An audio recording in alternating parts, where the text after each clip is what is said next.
The Bitcoin Group, the American original. For over the last 10 seconds, the sharpest Satoshis, the best Bitcoins, the hardest cryptocurrency talk. We'd like to welcome our panelists, Arnab Naskar from Stoker.io, Hello, guys. Dan Eve, the Crypto Raptor, Howdy, Bitcoin peeps. Joshua Shigala from the Standard.io, To the ground. No, to the moon. Come on. and I'm Thomas Hunt from the World Crypto Network. Moving on to Issue 1. Issue 1. Bitcoin and Ethereum prices usually mirror the stock market. Is that changing? Yes, the price of Bitcoin and Ethereum have mirrored the stock market as of late, until recently. Many people believing that Ethereum and Bitcoin are risk assets fled the market when they got nervous, but now are piling back in while other risk assets are not recovering in the same way. Arnab Naskar, what do you think about Bitcoin being linked to the stock market? Is it over or did it never begin? I think Bitcoin is the biggest stablecoin right now, where euro is going down, right? You see who calls about volatility? Like, look at the volatility of euro, right? And pound. It's crazy, right? Bitcoin is the only stable currency right now at the moment. So yeah, imagine holding the pound right now. What a nightmare. Pound in your savings accounts everywhere. It's rotting. It's crazy because if you see, the current market, every currency is so volatile compared to Bitcoin. It's so it's not correlated. It's shining on its own. And the more you bring down with all this kind of restrictions and regulations and trying to, to restrict these self-sovereign wallets, the more it will be stable and more it will go up. Dan Eve, has Bitcoin broken out? Is it embarrassing the other currencies? I think Arnab makes a great point about Bitcoin as a stable coin, right? That's kind of the almost not that the end game is that all other currencies are so insignificant that Bitcoin becomes the one that is the most stable, like rather than this being volatile asset. And there's it has been slightly less volatile over the years, as in compared to when it first started out, and that's sort of smoothing out.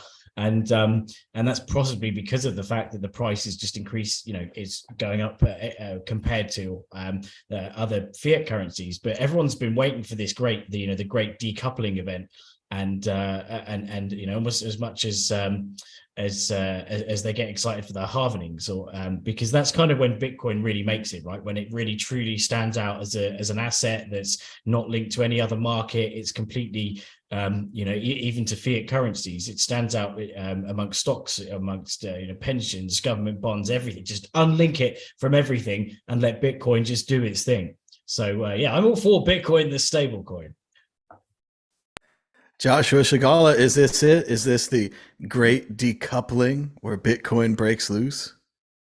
Yeah, it seems to be. A lot of people, this happens with gold as well. A lot of people say that gold is this exit value, this value that you jump into when inflation hits.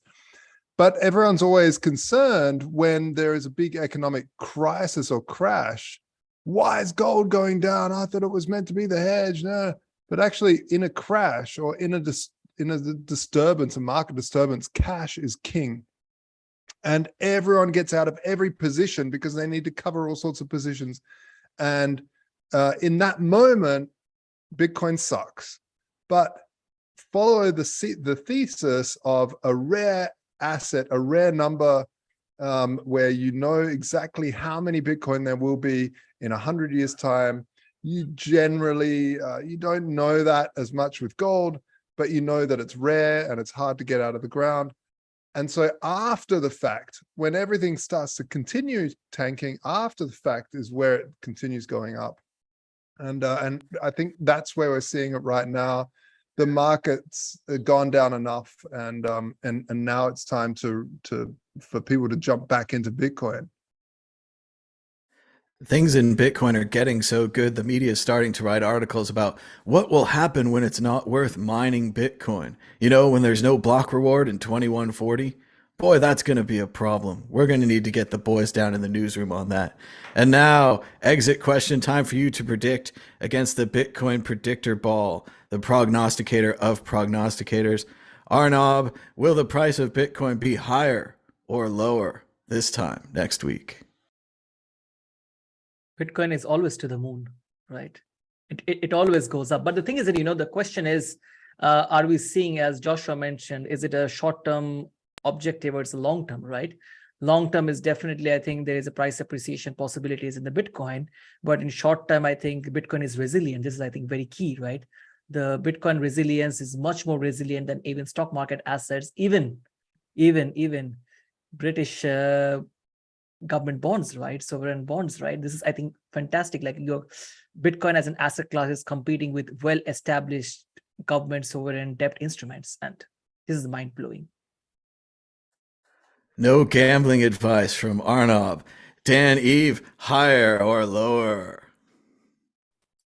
I'm so wrong all the time. I don't even want to say, but I am gonna say that I will say anyway, because I think we are going slightly down. I think we are going slightly down again. I'm still on my negative Nancy run. Joshua Shigala, the pessimism is back with Dan. Will you say higher or lower? Yeah, I mean, I tend to think that it'll be a sideways motion now. We've seen such catastrophic downwards over the last, since the beginning of the year, that I feel we've kind of hit the precipice of maybe trying to go sideways, trying to edge up and sideways. Yeah, I don't know. I wouldn't call the bottom yet. I do feel like if there is another major event, if things escalate in Eastern Europe, we could see further collapse as people scramble for cash and look for other places to put things in, usually land or just, I don't know, just other assets. So yeah, we right now, as it stands with the news, with the headlines, I think we're sideways up. The best thing about price movements is just when you think it's over, it goes down another 50%. And now the ball we're shaking, which could cause a bubble. Will the price of Bitcoin be higher this time next week? Ask again. The ball doesn't even want to answer. God. That's what it's like when you have an oracle. You don't always get the answer you like. Sometimes you get the answer the oracle wants to give you. Moving on to issue 2. Elon Musk is buying Twitter again. Yes, Elon Musk is buying Twitter. It doesn't seem like he could get out of the old deal, and he's stuck back in. Also, we've got all of Elon's tweets and text from the text dump from his trial. People were advising him on what to do with Twitter. Elon was struggling with the troubles of being a boss, preferring to be more of an engineer, yet now he's taking over Twitter. Dan Eve, Elon Musk taking over Twitter. Good for society, bad for society, good for Twitter, bad for Twitter. Well, it's definitely a very polarized thing, right? But the political aspect, I think, has got a lot of people, especially after he ruffled a lot of feathers recently with his ideas about how the Ukraine-Russia kind of conflict needs to be settled, and that definitely, that did a lot of feather ruffling, right? And already some people see him as like some, he gets called far right and all sorts. But I think that there is a bit of evidence that the right people, or conservatives and right, the far right, but the conservatives do seem to kind of get deplatformed a lot easier than the left does. And what I think is quite ironic is that people are going, oh, if Musk buys Twitter, then it could change the course of an election. And they're like, Yeah, by removing all the biggest speakers of certain areas, you probably could do that, couldn't you? Which is what's happened in recent years. I'm not saying that it did have an effect, but by dampening certain voices, then you will get you will get a sway in public opinion, especially with a platform so big as Twitter. There's definitely a lot of general. I think hatred for Elon at the moment. Anyway, he does seem to ruffle feathers on all sides though, and I think that he's quite an antagonist. But some of it's quite funny, right? He likes to stoke fires, and obviously he thinks he's a bit of a kind of a bad boy, but a good boy with the sort of the green environment thing, but also saving humanity with these giant rockets, etc.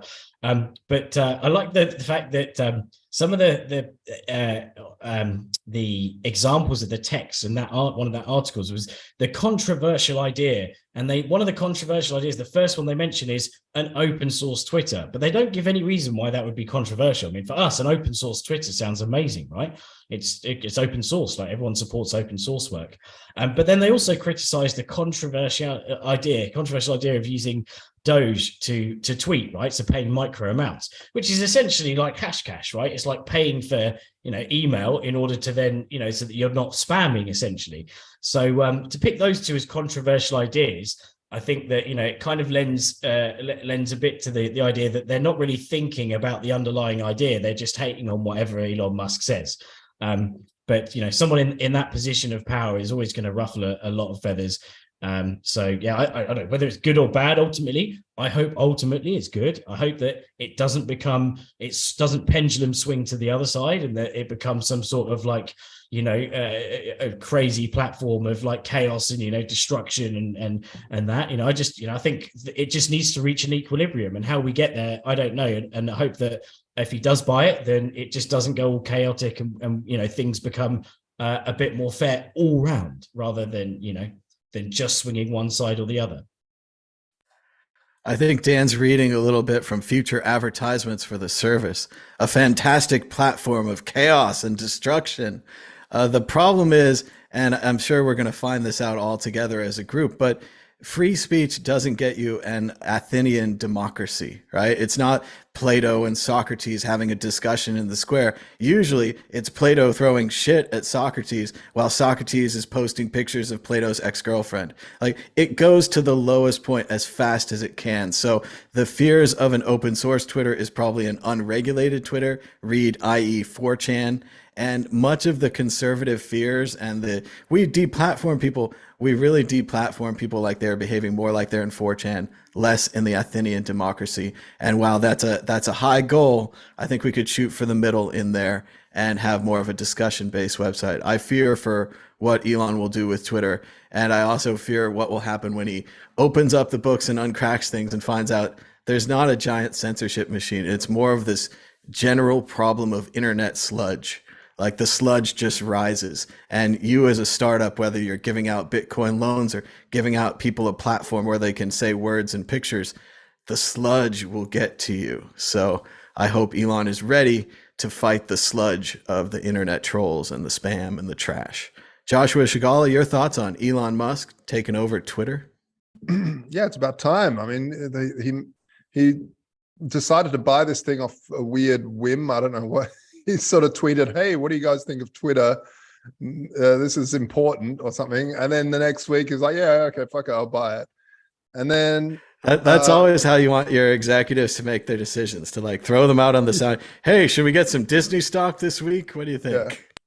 Yeah, but at the end of the day, I haven't gone through the list of texts and the text dump and stuff that happened, but I do know a thing or two about buying businesses. And if you're a big public figure, the way he went about it to try to lower the price was good, but I don't think he got a lower price in the end. I'm not sure.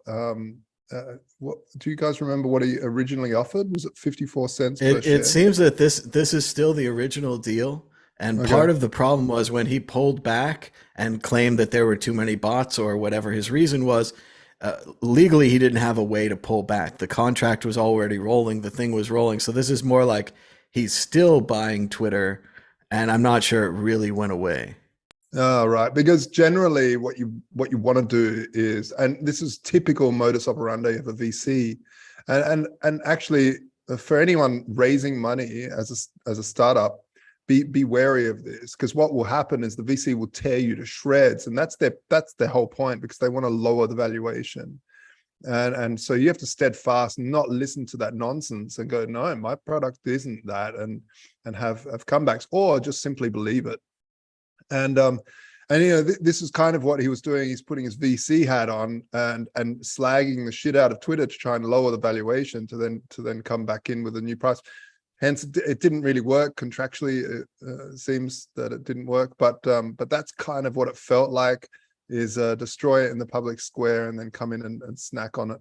But yeah, I think it's a good thing. Twitter needs disruption. It's been very just stagnant. Like there's been no real true updates. There's been a few little things like, oh, let's make the heart like animate as you click it and stuff like that. But like, come on, things like edits and stuff. And they've said, oh, well, how do we do edits without like confusing the hell out of people? Well, everyone else has solved this problem, man, by just, you show the edits. You just click show edits, and then boom, you've solved the problem. It's not a big deal. And for those that think that it won't be censored, it will be censored with Elon. It has to be, because otherwise you'll see god-awful imagery.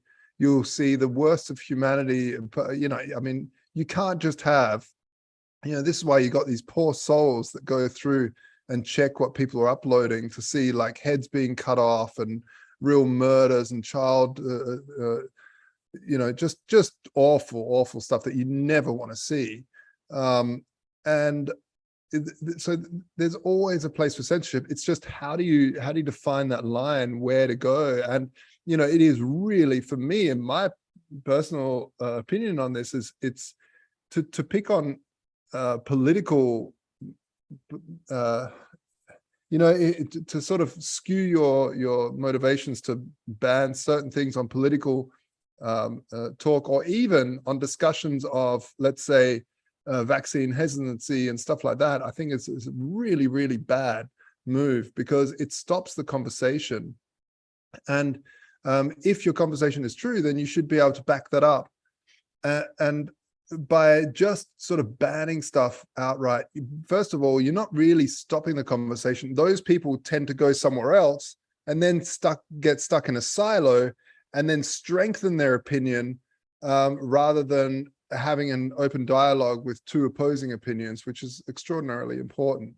But yeah, well, let's see what happens. I think it's a good thing. I think Musk tends to push his employees to iterate very quickly, to work and push updates. I mean, we're seeing stuff out of Tesla and out of mainly Tesla. In terms of these bots, the robot that they've come up with, if you looked at the latest AI stuff, stuff gets iterated very quickly. Updates come out often.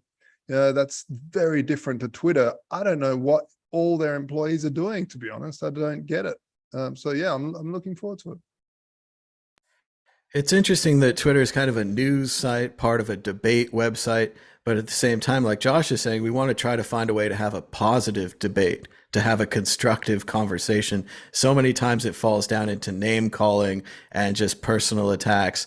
And then especially, as Josh is saying, during a crisis, it's very confusing where a public platform should be between public safety, medical information, which again is changing all the time because we just didn't know.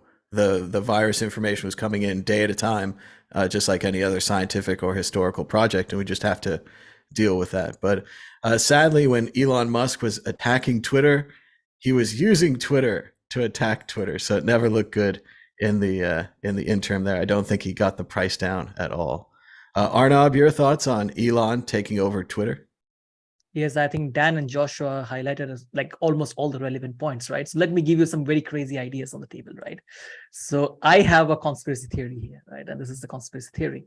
So the reason why Elon wanted to buy the Twitter was to make a use case of Dogecoin. Doge finally is coming. So that was, I think he wanted to make it like, if you're tweeting and you're commenting on Twitter on, let's say, Elon's post, you need to spend a little bit in Doge, so you get the right to comment. So yeah, who knows? Maybe that's the ultimate motive of Elon, to finally give a use case to his beloved Dogecoin. And Twitter Well, will and be that's Doge's layer 2. Well, let's ask the crew here. What do you guys think? Is it a good idea? I mean, obviously, maybe if you use Lightning instead of Dogecoin, it would be okay to pay a few micro pennies to tweet. People have talked about this idea before. You basically, for the audience, you punish the spammers. That the spammers now have to pay and they don't get their money back. Whereas if the message goes out and it's not marked spam, you could actually give them their penny back. So it doesn't cost you to tweet. It's more like a reserve. But if you put a bad tweet out there that's labeled spam, then they'll take your micro penny. Dan, what do you think? Is this a good idea? Well, yeah, I think that like the Hashcash idea had, is purely built on the idea of removing or reducing spam. So, it comes from a good solid background, I think. But whether Dogecoin is obviously the most appropriate coin for that, it's probably not very scalable, right? Unless they have like some sort of if they put Lightning over Dogecoin, which would be really silly. Lightning obviously would be the best alternative, but even Jack Dorsey's sort of swung around, and talked about Ethereum before. Haven't they implemented the Twitter? You can verify your profile via an NFT. So, it would be best using Lightning because that's the most scalable so far, but it wouldn't surprise me even if they come up with their own, to be honest. If Elon Musk really, he obviously believes in cryptocurrency and Bitcoin, specifically, and then obviously flirts with Doge all the time. Why wouldn't he create his own coin and then become, even more insanely rich from pumping his own shitcoin? It is sad because it's a really good idea. It's very similar to Hashcash, as Dan said, but then he mentions Dogecoin. And there's just this huge rippling laugh through the room. And you're just not a very serious person if you're talking about Dogecoin at this point in Bitcoin history. Joshua Shigala, what do you think about the idea of using Dogecoin or maybe Lightning to pay micro pennies to tweet? Then if your tweet's not spam, you get your micro pennies back. Then we can punish all the spammers. I actually don't see how there's any other solution. As we've moved forward, AI is getting, these captures or capture images, whatever they're called. They're just a piece of piss for these AIs to solve now. And there's not one that you can invent that will differentiate humans from bots that bots can't do. Anyone can look at how far AI has jumped, even in the last 4 months, when it comes to Dolly 2, when it comes to Midjourney, that you can see it right there. That's a very visual representation how far it's come, because a lot of people didn't see AI sneaking up on it and the evolution of AI. So the entire internet now, when the capture can be solved by an AI, what that means, and you have to really understand this, and most people really won't understand the level of bots that will overtake the internet to try to sell real humans something, will be so extraordinary that most of the internet will be like 99.99999% of the internet will be robotically generated, and robots talking like humans to try to get to sell you something, and even fooling other bots. So other bots will just be talking to each other, thinking that they're human.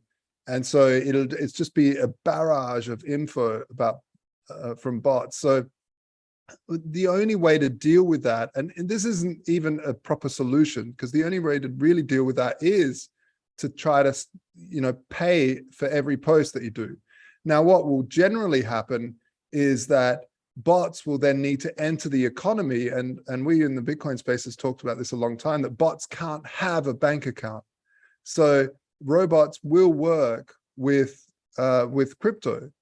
And so bots will have to start to enter the economy to even keep spamming. So they'll probably offer their spamming services for Bitcoin or Lightning or Doge, whatever it is, and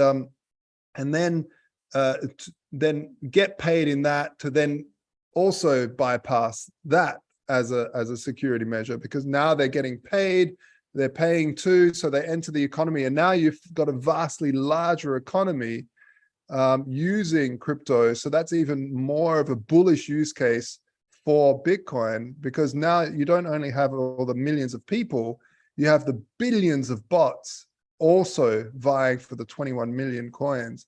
And if it's Doge, it's something else. But you know, there's a huge shift coming to the internet in the next year, and no one's really ready for it. No one's really ready for the onslaught of spam that's coming. Well, and at that point, it might be possible for the bots to outbid the humans. If I'm not paying, willing to pay $1 to tell you about my dinner, but the bot's willing to pay $1 to spam you about where to eat dinner, then the whole thing goes up in smoke, and Elon's just got a big bot market going. Arnav NASCAR, any more on Twitter and the Elon takeover? So I think I agree with Joshua on this point. Like, you know, you will not solve the problem of making people pay to tweet something, right? Because you're also kind of restricting, like, philosophically, it's very bad because you're making people pay to keep a point, right? It doesn't matter. Like, you can also use the bot to downvote some post, right? You can definitely do that, right? And spamming will be, as you mentioned, Thomas, also it's a slug, right?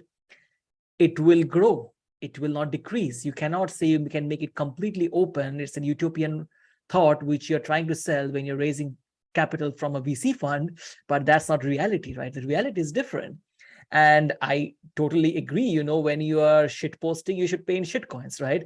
Shit goes together, right? Shit in, shit out, right? Why do you use Bitcoin when you're shit posting? That could be cool. And like you said before, a legitimate use for Dogecoin. Finally. Let's go to the exit question. Predict the future. Yes or no? Elon Musk taking over will be good for Twitter. Dan Eve, good for Twitter. Yes or no? I'm gonna go yes, because I think he's still, as Josh said, he's still got to uphold the general censorship rules around, especially around from the legal front. So maybe that there will end up being more pressure from the actual governments to censor or to force Twitter to censor rather than Twitter self-censoring. So obviously the Twitter censors anything that's illegal at the moment, but then there's probably, you know, there's going to be in different countries different levels of things that need to be censored. Like in Germany, they can't say certain things. Like I've seen a few people saying, oh, you know, I've not been able to post something because or read something because it says the government's enforced this, and you'll see that in other countries as well. But going back to what Josh said about the fact that you won't even know you're talking to a bot, right? That's kind of, I can see the synergies there with that theory that we're living in a simulation because it's more than likely that we are. It's just like the odds are that we're living in a simulation, and if you think when technology and AI reaches a certain level, you know, of intelligence, you're only, you know, you're going to be in a position where most people you probably speak to are going to be simulations online. It's already bad enough as it is with people using kind of fake accounts, right? But they're real people using fake accounts. Now that people are going to have, soon, people will just have bots doing it all for them. So, you know, you won't even be catfished by a human. You'll be catfished by a chip. They're saying in the chat they want their payments for this week. They want to get paid. Everyone push the thumbs up button if you want to get paid. Joshua Shigala, what about Twitter? Is Elon Musk taking over good or bad? Word up, it's good. That's it, just good. Arnav NASCAR, good or bad for Awesome. Twitter? At least something will happen to Twitter, right? Now nothing is happening, so. Come on, do something. Facebook's next. That's right. They are doing something. I think it's good for Twitter, but maybe not the Twitter that you're thinking of. I think it's good for the original holders of Twitter and for the coders and everybody else who's getting an exit. The Twitter website has always been a mix of news and personal things that need to be going out right away to everybody and things that need to be going out right away to just a few people. And they never could get monetization right. Advertising never felt right. They never offered us a subscription service that we gladly would have paid for. But Twitter's always been kind of not quite Facebook, not quite Google. And I'll bet they're excited to have this exit, to be done with it, to not have to worry about what Twitter needs to be. Now that's Elon Musk's problem. So an awesome exit for the original Twitter people. $44 billion, $54.20 a share. That's a good price. Did you know the World Crypto Network has its own website at worldcryptonetwork.com? You can check out all the shows. We've got 3,009 videos. Check out the sidebar where Joshua Shigala has just passed Jimmy Song in total shows, and Dan Eve is gaining on Tone Vase. We've also got On This Day, where you can find out other videos that the World Crypto Network and Mad Bitcoins created on this day. Looks like last year we had a Curio Cards party. In 2018, we were live from Hackers Congress. In 2017, we were live from Hackers Congress again. In 2016, we've got some Bitcoin Group 112 episode right there. More from 2014 and even 2013, all on today, the 7th of October at worldcryptonetwork.com. Issue 3, Kim Kardashian, charged by the SEC, agrees to pay a $1.3 million fine. Yes, Kim Kardashian was promoting Ethereum Max, an altcoin that disappeared, on her Instagram without disclosing it was a promotion. Unlike Larry David or Matt Damon, who used commercials in the standard language of promotion to promote things, Kim Kardashian, Floyd Mayweather, and several other celebrities got caught up and charged more money than they made. Joshua Shigala, all the scams come down to earth. What about Kim Kardashian and Ethereum Max? Keeping in mind that she has, I believe, $1 billion, and they charged her 1.3 million. That's less than 1/1000th of her wealth. Yeah, I mean, again, I feel, and I've said this before, that people need to learn by touching the flame. They need to learn what fire feels like. And, you know, I see this a lot. People trust some YouTuber or something like that, who obviously has bags of some coin and then talks about it a lot and then dumps the coin. And this is just the nature of things. So this is the nature of humanity. Of course, if you have a large megaphone, it doesn't take many brain cells to go, oh, I might buy this, talk about it, and it'll go up. And so I think it's more about education, because you can, I see this only as a cash grab from the SEC. It doesn't teach anyone anything. It doesn't stop this from happening. People will just continue doing it. What really needs to happen is the SEC should actually take that 1.3 million and put it into education, maybe, and teaching people what scams look like, how they work. What if you send some random Twitter account 1 Bitcoin, they're not going to send you 2 back, even if it does have Elon Musk's face on it. Like, just educating the people. No, instead they'll just find the people. It's just a sort of a cash cow for them. You know, in fact, it's so bad that the game, theoretically, it's set up that they don't want that sort of stuff to stop, because then the cash will stop. So they don't want people to stop doing that, really, because then they'll stop getting fines. It's just like people don't, the government doesn't really want to stop people speeding, because then the speeding fines will stop. So instead, they'll just sort of, keep on fining people instead of, I don't know, making better roads or something. I'm sort of going off track here, but the fact of the matter is, the only way to really help people is to educate them on what scams look like. Well, I look forward to their public relations commercials. This is your brain. This is your brain on a scam. Don't let your brain fall to a scam. But no, I thought there wasn't enough fine. She has far too much money. She made far too much money. Josh is right. None of this money went to the victims. None of this money helps any of the people that purchased Ethereum Max and thought it would be a real project. It is funny to say that some advertising is okay and other advertising is not okay. when we see how much alcohol and cigarettes and other things can destroy people's lives, physically destroying their bodies, even crazy prescription drug ads all over my TV, all of them destructive in their own ways, which they read the little disclaimer for.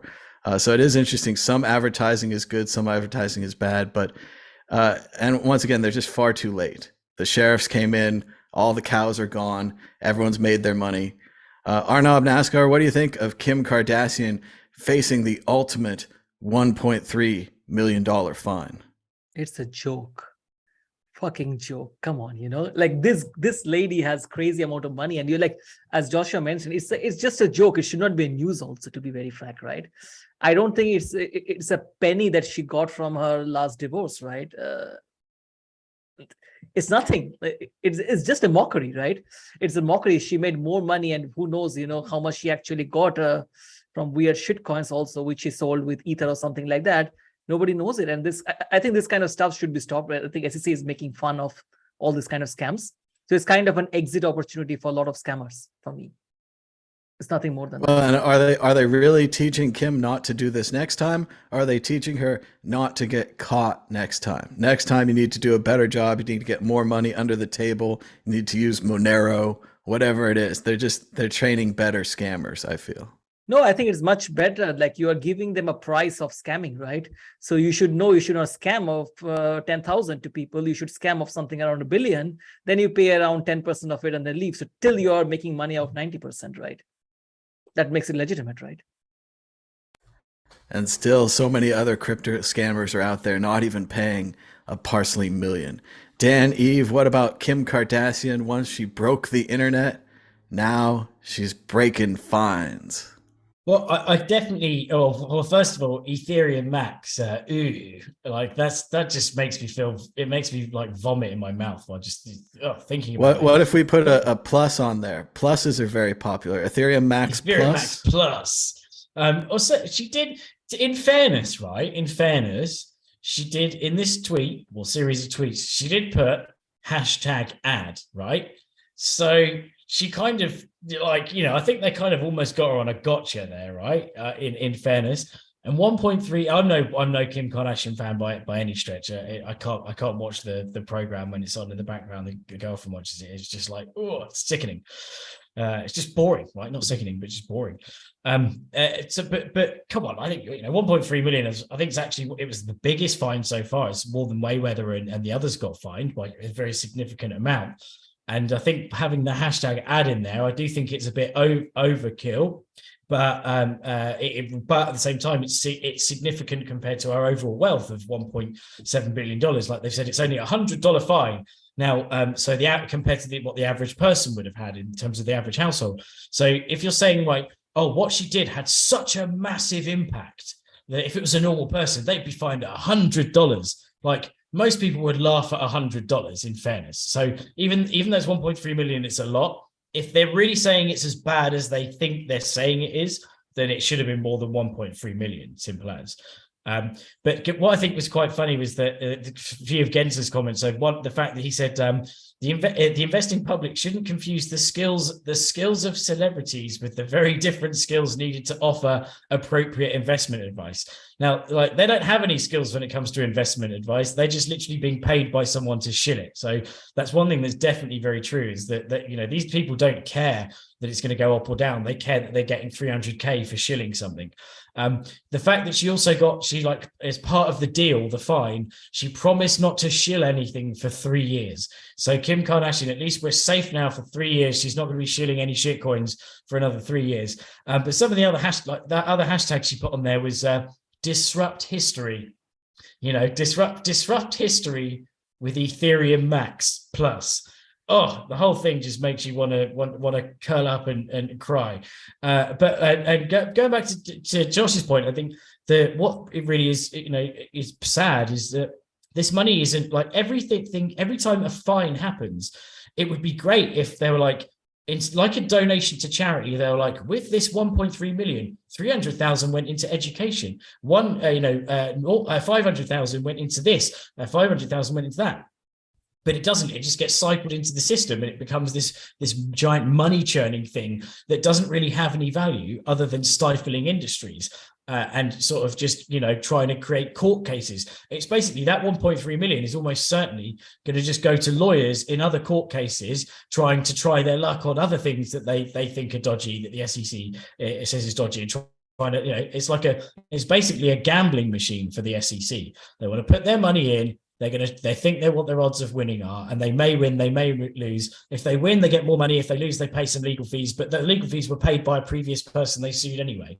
So it doesn't actually help anyone overall. It just makes more profit for lawyers. And I think that's what's the sad thing, right? You want to see a net positive effect from all this. I totally agree with Josh on that. Like you want to see that the money's going somewhere and helping the people that are meant to be now disadvantaged because of the people that they're suing. And it doesn't make sense not to do that.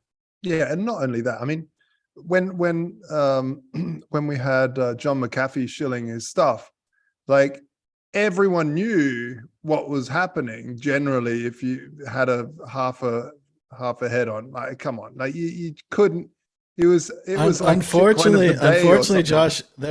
I agree that all the crypto people, and we were all laughing, but sadly, there are a lot of other people that come into a new sphere. And they're like that new guy at the bar, and they're just like, what am I going to buy? What am I going to invest in? And there's this slot machine over here, and there's this slot machine over here, and they all look the same to him. And he sees the McAfee logo, or he sees Kim Kardashian's beautiful body, and he's like, "That's where that's how I'm making my investment decisions." I mean, previously, yeah. I mean, I agree, but I don't have the data for this point, but I'm guessing it's probably right. The amount of money lost through that is insignificant to the amount of money lost through the latest scam is, I see it all the time on Twitter. Why isn't anyone talking about this? And then it's a video link to to write your own arbitrage bot to front run uni. Now, if you're looking into it deeper, it uses dependencies that you have to link up and then install on your servers or on your local machine, and that's basically a bot that will steal your crypto, or checks your clipboard or whatever. So as long as it shows it going down, as long as it shows you the experience of the thing, it's kind of fair, right? You got your ride.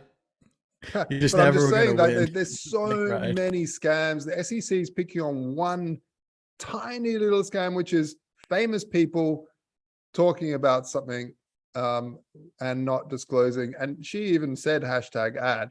I don't know, but really, again, it comes back to education. It comes back to people actually understanding that, hey, I bought this thing from McAfee and the next day it went down. I did it again, it went down. Probably not going to do that again, because now I get what's going on.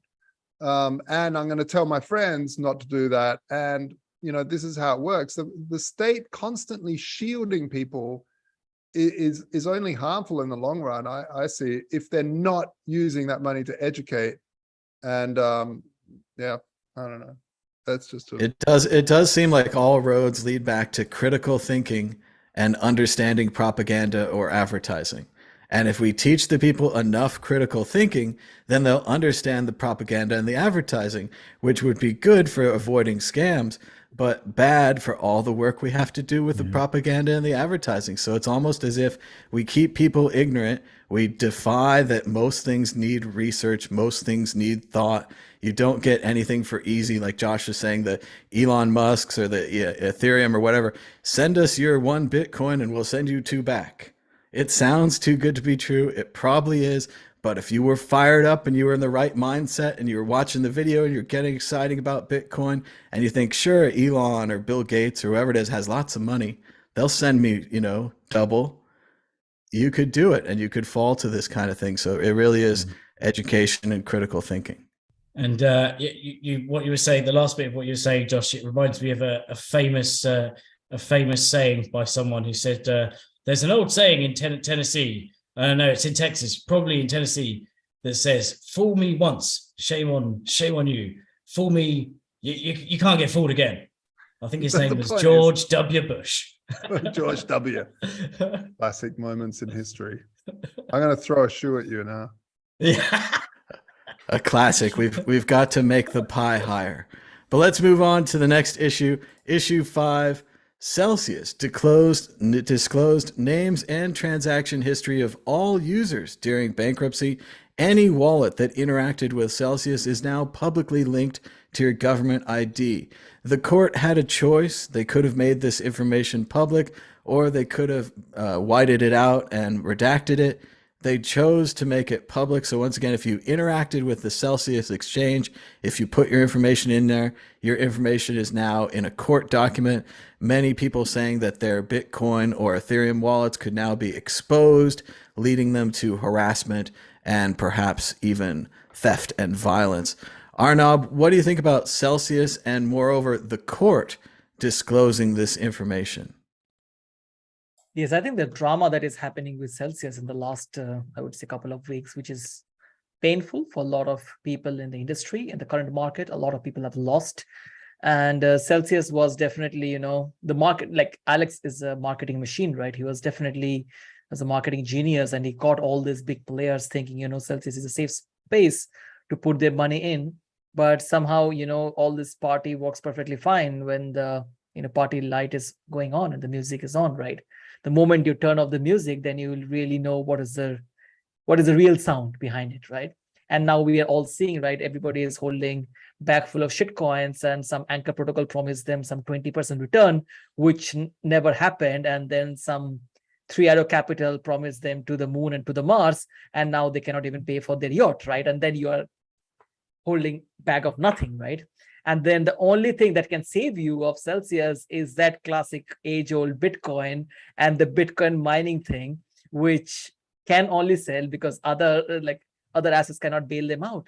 And it's painful to see how the process is going. And now we see Alex, I think, resigned last week itself, though what is coming to the news, and this is from the CoinDesk and other news channel, they have withdrawn over 42 million of their own money before Celsius went to bankruptcy. This is criminal, to be very frank, right? You do not do that. If you know something is going wrong and then you're withdrawing and then still tweeting out everything is fine, this is criminal. This is not something that has you cannot justify. And still staying the CEO till last few weeks and still supporting and telling, hey, trust me, I give you all the money back. Just believe in me and my mining business will go up. This is not working. And I think to a certain extent now, I was following in the Twitter session, I see Simon Dixon is really, having one side of the, camp, then there's some others on the other side of the camp. And I think now things are going into much more interesting discussion. I see Simon is taking much more, I would say, proactive role. And also it was found out after weeks that Alex never had a plan. Alex was always relying that somebody will magically come out of a plan and he will still be the CEO and will be still in the driving seat. But, nothing comes at a free, right? There is no free lunch. And Alex is learning. Hopefully there will be much more to it. But one thing which is, Thomas, you mentioned also here is I was checking actually before like around something in the afternoon, around 14,000 pages have been disclosed, right? 14,000 pages of investors' name has been issued. At least they're intelligent enough not to put the addresses. That's at least not there visible. So yeah, thanks to their intelligence on that at least. But generally the names are out there. And this is, I think you may say, okay, KYC is kind of, you are legitimizing an hack, right? Now they say, okay, it's legitimate because it's and the official documents, right? But there are also other ways you could have done it, right? It doesn't have to be so publicly, because I don't think XYZ, who has nothing to do with Celsius, really cares about those public names. So I think that sensitiveness is missing. And this is actually what we see is regulators are not equipped to manage a digital platform. The laws and regulators does not have any idea what they're dealing with. So trusting them is trusting, a kind of wall which has no clue. And this is, I think the structure is there. Like you are going through all the bankruptcy process and everything, but they do not appreciate the fact that you're dealing with digital platform, with digital business, where people's real money is connected to the digital wallet, and which you can trace back. It's not the bank money is with some Swiss bank or some, French bank or something like that. So yeah, this is, I think it's a very bad way. So first you lose your own money, then you lose your data. Now, who knows what else you will gonna lose there. So it's kind of the entire, series of events that is happening with all the Celsius investors is very painful to watch, and how things are unfolding. Hopefully, there will be some kind of way out, because I don't think anybody will fill the hole. Sam may buy this at a very cheap price, because then the investors will anyways be holding nothing, because Sam will not fill the hole. He will maybe buy it at discount. So there will be loss, so somebody has to digest the loss. Now the question is how it will come up, and how long it will take to pay all the legal fees and all these court fees before some money is paid out to the investor. This is also a very important question to watch. It is interesting. It's almost like a corollary to not your keys, not your coins, not your data once you give it away. And a lot of these people here were good customers of Celsius. They filled out all the forms, they put all their proper information in, and then now the company, and especially the court, are screwing them over by releasing that information. So once you have KYC'd, once you are in this system, you are at the mercy of this system, just as we saw Elon Musk with his tweets and his texts that were leaked. Now all of this public or previously private information has leaked on these investors. And like Arnab was saying, when the good times are there and the music's playing and everything's fine, it's amazing to see what these people say and what they say their companies are capable of. I was watching CoffeeZilla again the other day, and they were talking about Terra and Luna. And one of the ideas floated is that Luna just wasn't big enough, that it would have been bigger and more people would have lost money, but then maybe the scam would have worked, or the little interest thing back and forth. It would have had less deviation if only it was bigger, which no one ever says after a scam. You're never like, after the Hindenburg, if only we'd packed more passengers in there, or the Titanic, we could have had a sail. We could have put some more customers on there. This is a whole new idea in the crypto space. Dan, Eve, what do you think about Celsius? And of course, there's still space available on the Hindenburg and the Titanic. Well, I'm with Arnab on this. It's crazy that that Mashinsky just got to to bail out and to carry on tweeting and carrying on as if nothing had happened, and saved his assets. And they're probably, no one's going to ever probably go out or go after them, right? There's very few people that actually go down with the ship. It does sound like with Celsius, it's not all completely over yet. I think Sam Bankman-Fried discussed how they would do a takeover of Celsius assets like they did with Voyager. So it doesn't seem like it's quite over yet. But from the KYC side of things, like and you made a good point about not your keys, not your coins. But if I give I used to be really quite open about giving my KYC documents. And I wouldn't really care about it. I'd think, these guys are, they're just, it's very unlikely something would go wrong with it. But then you only need to do check porn.com and whatever it is, PWNED, and see how often your password's leaked, and just think how many times data's leaked and you don't even know about it. How many times your KYC, your passport's been shifted around somewhere and you don't even know, right? That information's been bought by someone. When you get a bunch of stupid dumb emails that target you, that's not what you've just signed up for some random service. That's someone who's bought your information and has targeted you, knowing that you've got X amount of cash and that you're from an exchange, and that you probably want to spend it on their products. They're very, very sophisticated, these hacks, and it's very easy. Unfortunately, I've worked in a lot of places and seen a lot of places where the rules are so lax about data that you could easily just copy an entire database and set it on. Unfortunately, there's not even an easy way of protecting that, especially if you work in IT, you have access to so many things. So I don't know, it's I'm a lot more wary about giving my KYC out now, even to whatever business it is, because anyone can be susceptible. We've seen it with Facebook, with accounts, with all the sort of big tech giants who you'd think would be absolutely airtight, right? These are big Silicon Valley places, and there shouldn't be any data leaks or password breaches or anything like that. There was even a huge one with Sony, wasn't there, a few years ago? Nothing is infallible, from that respect. And in the list of Celsius Celsius users, I remember reading the list of just some of the, I think someone compiled like a list of the main ones that are worth noting. And it's their customers were anyone from like the WEF to the world governments to like random businesses to like Walmart and all, like I think it was Walmart. There's just absolutely amazing like plethora of businesses you'd never have thought would be dilly-dallying in crypto. And that was really quite an eye-opener. But the last thing on this was my favorite quote about the whole situation was from Casey Newton on Twitter, which is 2 Celsius founders have now resigned. For context, that's 35.6 founders in Fahrenheit. That was a great joke. Excellent joke online. I agree, Dan. A lot of people give up their KYC far too easily, but remember, they're giving it up because they're going to get that killer altcoin and they're going to win big money, or they're going to get 10% off their groceries, or they're going to something else. There's a reason, and they always give it up. And I also want to agree with Dan. Most places you could probably copy the entire database, not even leave a log, or if it does leave a log, the same person copying that database has the access to edit the logs. So we're not in a good place on computer security still, and we're just putting more and more data into these computers. Joshua Shigala, what do you think about the court's decision to leak all of the Celsius investors? Probably getting yourself a Rolodex out there, huh?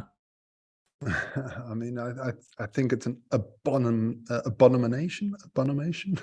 Like, it's too late for these abomination. Words. Abomination. No, it really is shocking, absolutely shocking, and it shows that the state, or at least the courts, don't understand what this thing is, what crypto is, because it's a bearer-based asset. It's very, very dangerous for people to be doxed. It happened a lot after the Ledger leak, where people were getting threats of violence. We know where you live, hand over some money, all this sort of stuff. It's very, very dangerous. So I think there needs to be a lawsuit, because that sort of thing just cannot happen. You cannot.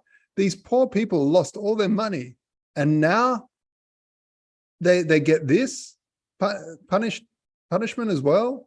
And for those that don't know how bad it is to have your identity stolen, a friend of mine, he went to get a debit, what was it? A new SIM card or something, a phone contract, and he got denied. He was like, oh, I'm like an upstanding citizen, you know.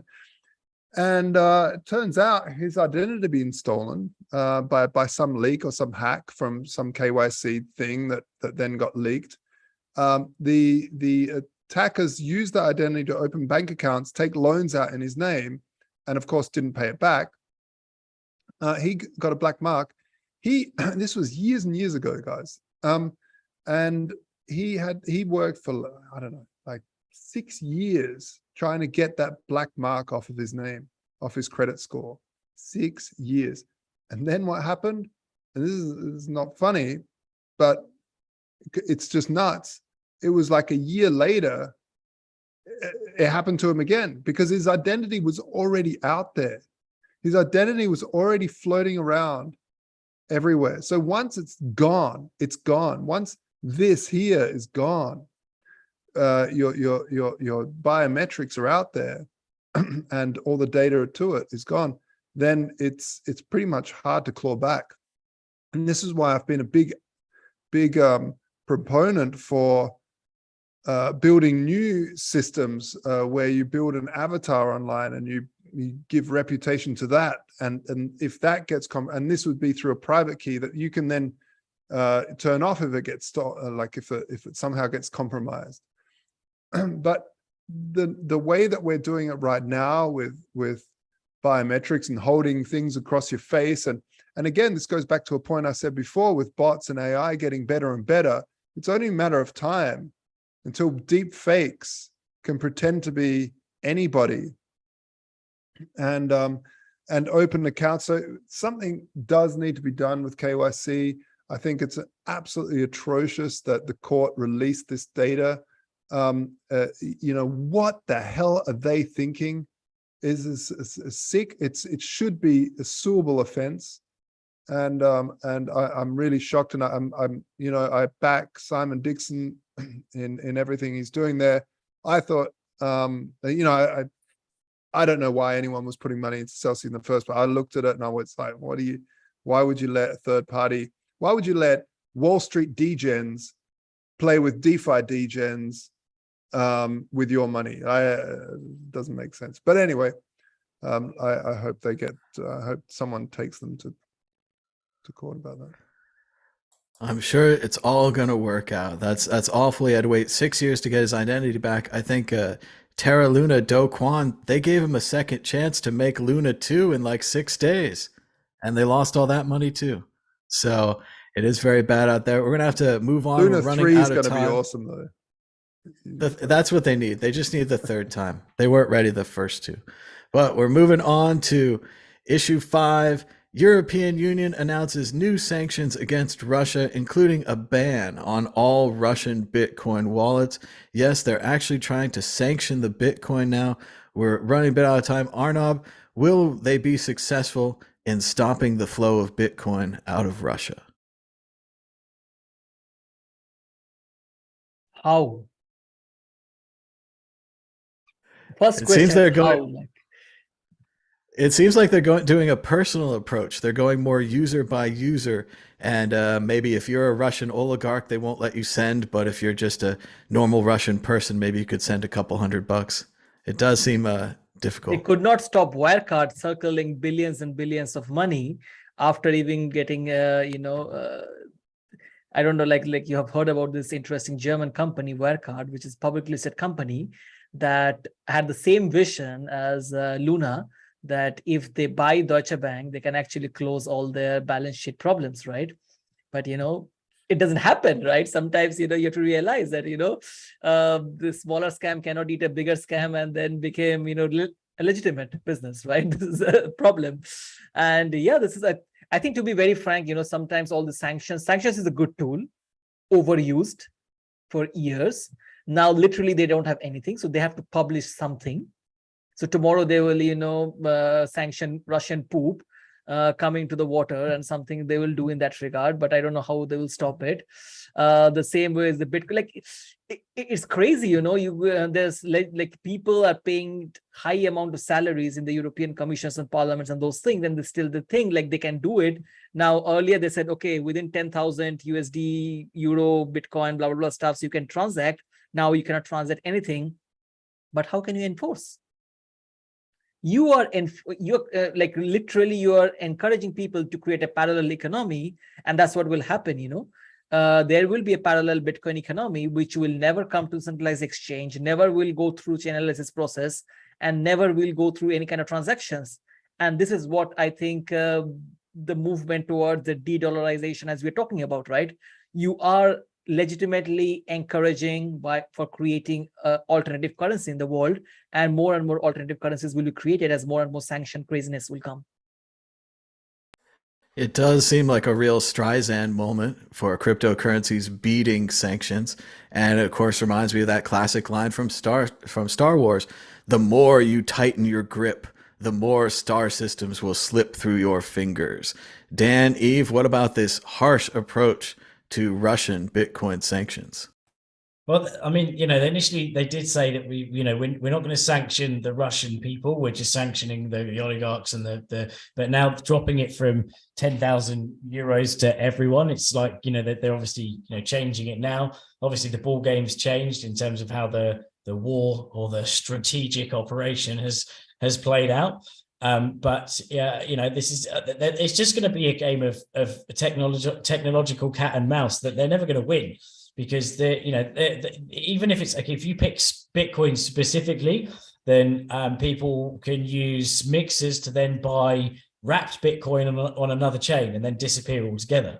Like the only way I can see this being done effectively at the moment is just by them, exchanges that agree to it or who bow down to it, sanctioning freezing the accounts that are already on system that are KYC'd. For new accounts, you can use all sorts of proxies and other things to be able to mask your address and whatever and pretend that you're not. You can how about you could buy someone's fake ID if you're Russian and just use, Fred from Shropshire in England, and then that way you're not Russian. You're using an exchange on behalf of someone else whose ID got stolen by a company that had poor security rules. Or if a court released the names. Or if a court released the names, yeah.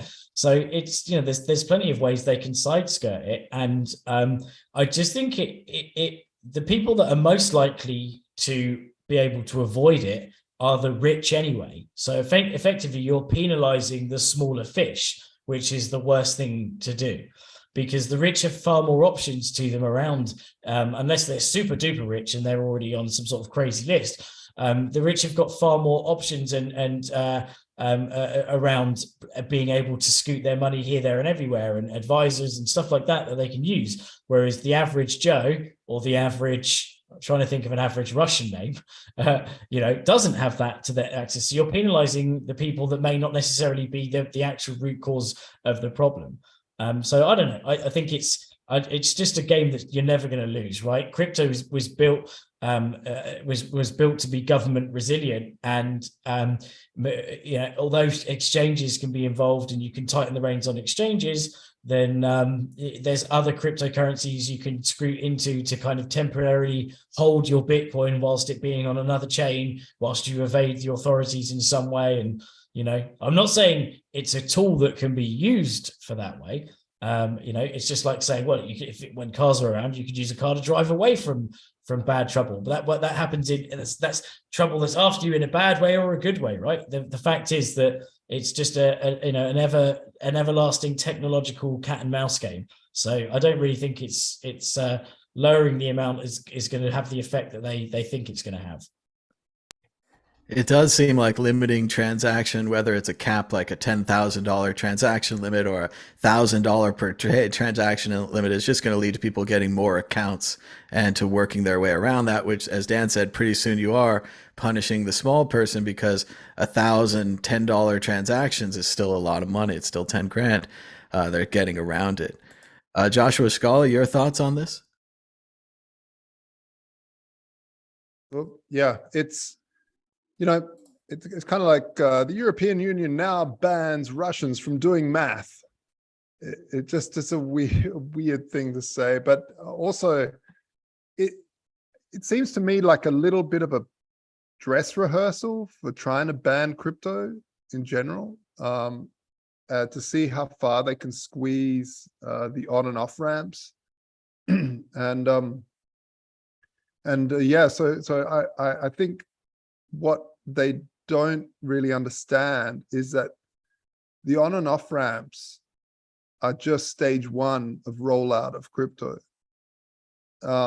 Eventually everything stays within crypto. Eventually people get paid in crypto. Eventually DeFi takes over banking, in terms of being able to earn some sort of interest by taking out inefficiencies of the legacy market and being able to drop your money directly into an automated market maker to earn rewards, rather than putting it in a bank, which gives it to a third party, which gives it to a fund, which gives it to another party, which gives it to a lawyer, which gives it to another party, which then invests that money into a market to earn some interest, and then pay all the people all the way back up until you get the little pittance of interest into your bank account. Hey, let's just scrap all of that in DeFi. I mean, the legacy world cannot compete. And so everything's heading towards internalizing, being on the internet. And so these sorts of moves to ban Russia, like the other panelists have said, you just can't. It's anti-fragile. And I think they'll understand the meaning of anti-fragile is that you attack Bitcoin or crypto as a whole, and the sphere figures out how to get around it and patches it up, and then 10 minutes later there's a fix. So yeah, I just think if anything, all this does is test how they can do it, and maybe they'll say like, oh well, that didn't work, and they'll try another approach on how to ban crypto in the European Union when needed, when the CBDCs come out. And finally, today we have a philosophical question, kind of a ship of theses question. There's been a new NFT, put that in quote marks, developed and discovered on the Ethereum network. The NFT from, I believe, 2014 allowed you to register a .og domain name. However, the system was never built out, and only around 60 domain names were registered in the original time period. However, people have rediscovered the NFT domain name system, and since then registered, I believe, more than 500,000 domain names on this system. The question now is much like the ship of theses. Which is more valuable, the original 60 domain names or the 500,000 new domain names that were made with the old equipment? As Daryl Morley from the Philadelphia 76ers says, I'm in the not very vocal majority or minority. If a contract date is primary, it would be like getting the plates to print Honus Wagner baseball cards, but running it now, and then valuing the card that you just made as the same as the card from 1909. Dan Eve, do these new domain names minted with this old system have value? Well, if the domain can be used, right, if you can still buy an OG, I think obviously the oldest ones are always going to be historically the ones of more interest, right, because they're the first ones. So it's that scarcity thing, right? So the original 60. But at the end of the day, if you can still use that domain, it can still have value to it. You can still sell it on to Google, so that they can have google.og. Or something like that. So yeah, there could be still value. Currently, the system to use the domain names was never built out. This is a very test project. They now are claiming that an open source group of programmers motivated by the desire to sell these domain names is allegedly going to build out the rest of the project. I'm not sure what the roadmap was. Also, these domain names are case sensitive. So if you own capital J, Jake, and you don't own lowercase j, Jake, it's just a complete nightmare. But that sounds very confusing. That's going to be really confusing. And you could just mess with people. It does. Like, oh, I'm daneve.com, but it's an uppercase D, lowercase a, uppercase N, lowercase e, That's the kind of thing you'd think through when you were launching the project, but wasn't thought through. Yeah. Joshua Shigala, what do you think? They used the old plates, but they made new modern NFTs. Do they have value? No, they don't have value. The whole thing doesn't have value until you can actually get a large scale browser or some adoption of the OGs to actually render to a server or to a point to an IP. Before that, well, you're just selling. Well, you're selling NFTs in a way of text. So, and never say never. I mean, the shit that people trade is unbelievable. So, I definitely say it has no value because people add value to things that they just love. And we personally know on this panel, people that are buying a lot of domain names on the, what was the system called? Well, that's what I was going to say. There are two other domain name systems. There's Handshake and there's ENS.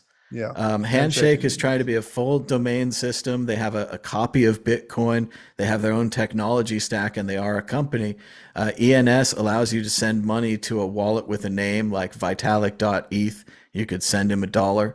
So those are both built out, and Namecoin. These are all built out functional systems in comparison to this kind of found system.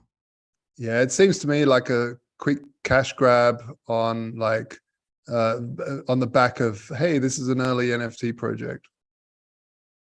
It is interesting to see the comparisons between it being a true early NFT or it being an early NFT production facility. that was only used to print 60. In comparison with Curio Cards, full disclosure, my own project, we actually printed all of our NFTs in 2017 and then sent them to the vending machine. So the people who purchased them from the vending machine in 2021 were actually getting an NFT that was made in 2017. Arnab, what do you think about the idea that these new NFT domain names could be valuable despite the fact that the system to use them is not built out? It's similar to like this. I have a very, very beautiful, shell came from the water. It's a unique piece, actually, to be very frank. One, like you will only find one in the entire world, right? It's scarce, right? But will you pay me $1 million for this? Scarcity does not give the value. It's a real utility with the scarcity, right? As Joshua mentioned, like without a utility, there is no value. This is scarce, but it's not valuable in that regard. Or you want to pay me something, I'm happy to take it, to be very frank. And that is always the thing about collectibles. It's worth as much as the next person will pay for it. So in this case, many people lined up. They're very excited in this time period to purchase.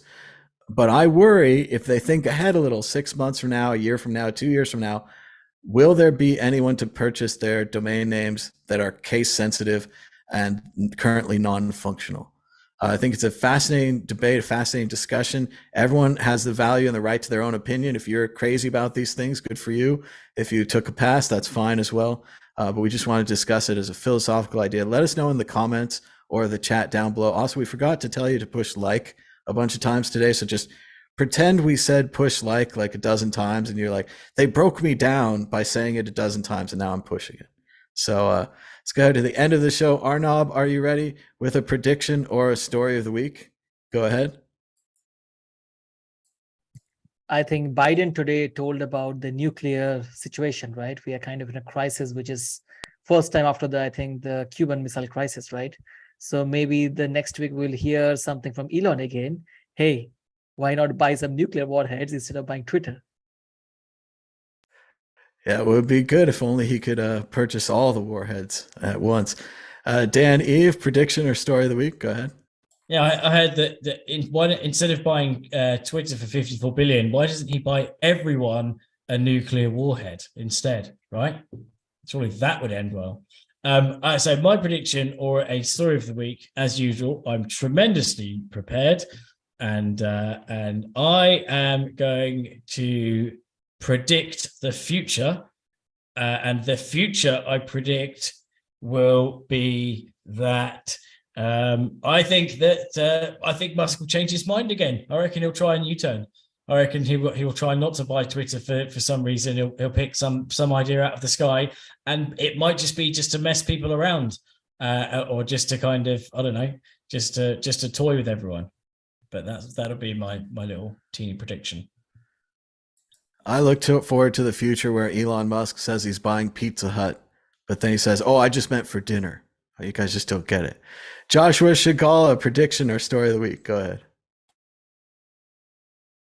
Oh, but you're muted. It doesn't work that way. Jeez, it doesn't work that way.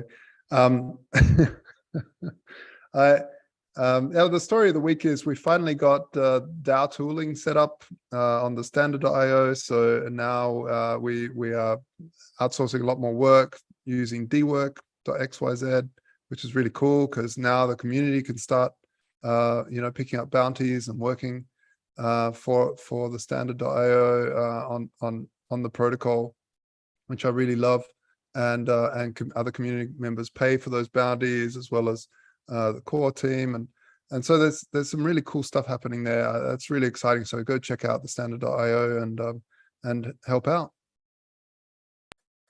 Very cool.